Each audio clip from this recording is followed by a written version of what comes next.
module 2, narrative. Market structure's twin brother.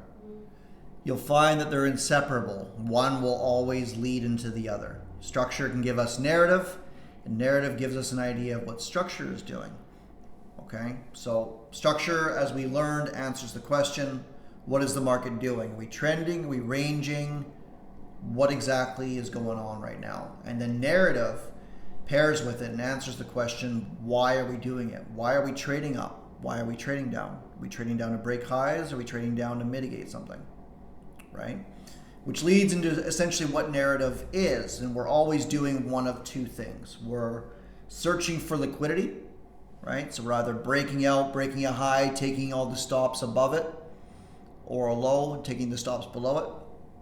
And we call those external highs, right? The higher time frame areas of interest. And then the alternative is that we're trading up or down to an area of interest based off of structure. So we just learn what swings are. So we could be trading down to an intermediate or a higher time frame zone, mitigating it, and then the market's now determining what it wants to do, right? So after we've traded down to that midpoint, assuming we find a reaction to that area, the market's then going to determine if we either continue this expansion or if we're going to fail and reverse, right? So it's important to understand what higher time frame or intermediate time frames in control, or if we're on our lower time frame, because if we're failing on the 1 minute chart at a higher time frame area of interest, that's not really significant. We want that higher time frame failure, and what you'll often see is we'll put in a low on a higher time frame or a 15-minute time frame. We'll then trade away from it, even creating some swings. And then with narrative, we understand that we need to finalize what's going on down there. And usually you'll find a double bottom or a sweep and fail or something like that.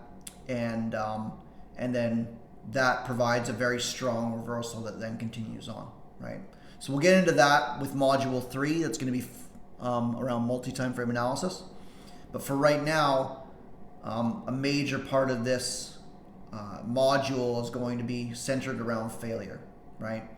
And that essentially is going to be a cornerstone of how we enter the market, what we're looking for as that short-term objectives that are being finalized, and now the market can run the other way, right? So as traders, we're always determining what that objective is. That short-term objective, are we trading up to a higher time frame objective? What are we doing?